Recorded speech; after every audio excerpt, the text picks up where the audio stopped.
നിയുക്ത ഗവർണർ രാജേന്ദ്ര വിശ്വനാഥ് അർലേക്കർ കേരളത്തിലേക്ക് എത്തിയിരിക്കുന്നു. തിരുവനന്തപുരം വിമാനത്താവളത്തിൽ മുഖ്യമന്ത്രി പിണറായി വിജയനും നിയമസഭാ സ്പീക്കർ എൻ ഷംസീറും മന്ത്രിമാരും ചേർന്ന് പുതിയ ഗവർണറെ രാജേന്ദ്ര വിശ്വനാഥ് അർലേക്കറെ സ്വീകരിക്കും. നാളെ രാവിലെ 10:30 രാജ്ഭവനിലാണ് സത്യപ്രതിജ്ഞാ ചടങ്ങ്.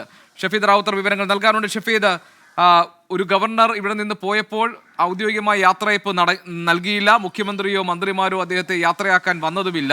അത്രമാത്രം പ്രശ്നത്തിലായിരുന്നു സർക്കാരും ഗവർണറും തമ്മിൽ. നിയമ പോരാട്ടങ്ങളിലേക്കൊക്കെ ആ തർക്കങ്ങൾ നീളുന്നത് നമ്മൾ കണ്ടു. പക്ഷേ അർലേക്കർ കേരളത്തിലേക്ക് വരുമ്പോൾ അദ്ദേഹം പറയുന്നത് സർക്കാരിന് വഴികാട്ടിയാകാനാണ്, അല്ലെങ്കിൽ സഹായിക്കാൻ വേണ്ടിയാണ് താൻ വരുന്നത്, അല്ലാതെ ഏറ്റുമുട്ടലിന് വേണ്ടിയല്ല എന്നൊരു മുഖവുര അദ്ദേഹം നൽകിയിട്ടുണ്ട്. അദ്ദേഹത്തിനെ സ്വീകരിക്കാൻ വേണ്ടിയുള്ള ഔദ്യോഗികമായ തയ്യാറെടുപ്പുകൾ എന്തൊക്കെയാണ്? വിവരങ്ങൾ എന്തൊക്കെ?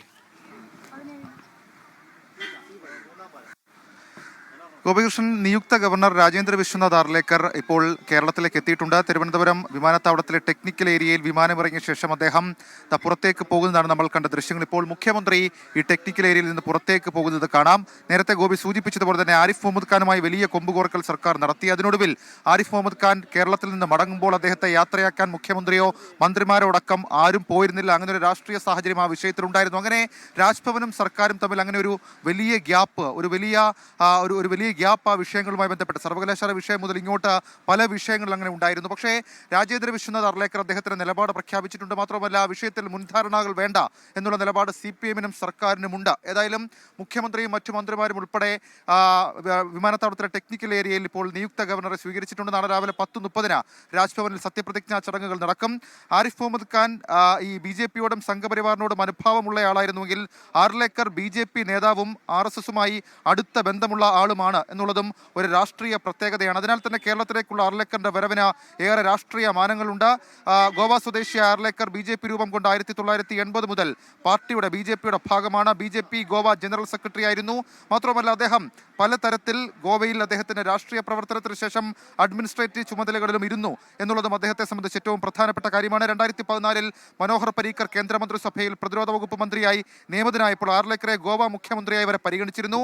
ഏറ്റവും അവസാന ഘട്ടത്തിലാണ് അന്ന് ലക്ഷ്മികാന്ത് പാർസേക്കറിനെ മുഖ്യമന്ത്രിയായി നിയമിച്ചത്. 2015 ഗോവ മന്ത്രിസഭാ പുനഃസംഘടനയിൽ അർലേക്കർ വനം പരിസ്ഥിതി മന്ത്രിയായി തെരഞ്ഞെടുക്കപ്പെട്ടു. 2021 ജൂലൈ മാസത്തിൽ ഹിമാചൽ പ്രദേശിന്റെ ഗവർണറായി. 2023 ഫെബ്രുവരിയിൽ ബീഹാറിന്റെ 29ാമത് ഗവർണറായും രാജേന്ദ്ര വിശ്വനാഥ് അർലേക്കർ തെരഞ്ഞെടുക്കപ്പെട്ടു. ഒടുവിൽ അദ്ദേഹത്തിന്റെ പുതിയ ചുമതല കേരളത്തിന്റെ ഗവർണർ, അതും പലതരത്തിലുള്ള രാഷ്ട്രീയ മാനങ്ങളുള്ള രാഷ്ട്രീയ സാഹചര്യങ്ങളുള്ള കേരളത്തിലേക്ക് വരുന്നു. അർലേക്കർ കേരളത്തിലേക്ക് വരുമ്പോൾ സർക്കാരും ആകാംക്ഷയോട് ഉറ്റുനോക്കുന്ന പലതരത്തിലുള്ള കാര്യങ്ങളുണ്ട്. ജനുവരി 3-ാം വാരം നിയമസഭാ സമ്മേളനം തുടങ്ങും. പുതിയ വർഷത്തെ സഭ നയപ്രഖ്യാപനത്തോടെയാണ് തുടങ്ങുക.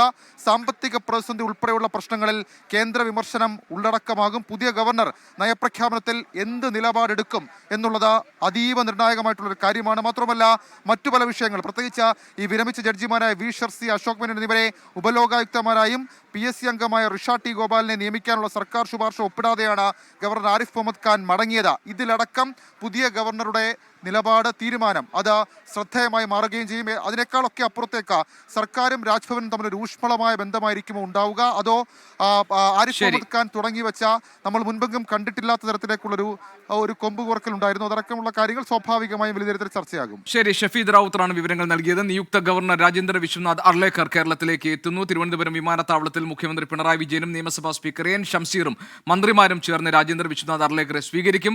നാളെ രാവിലെ 10:30 രാജ്ഭവനിലാണ് സത്യപ്രതിജ്ഞാ ചടങ്ങ്. പുതിയ ഗവർണറുടെ വരവ്, ഏത് തരത്തിലായിരിക്കും ഗവർണറും സർക്കാരും തമ്മിലുള്ള ബന്ധം ഇനി മുന്നോട്ട് പോവുക എന്ന കാര്യത്തിലൊക്കെ ആകാംക്ഷയുണ്ട് അർലേക്കർ കേരളത്തിലെത്തുമ്പോൾ. ഷഫീദ് റാവുത്തർ വിശദാംശങ്ങൾ നൽകുകയായിരുന്നു.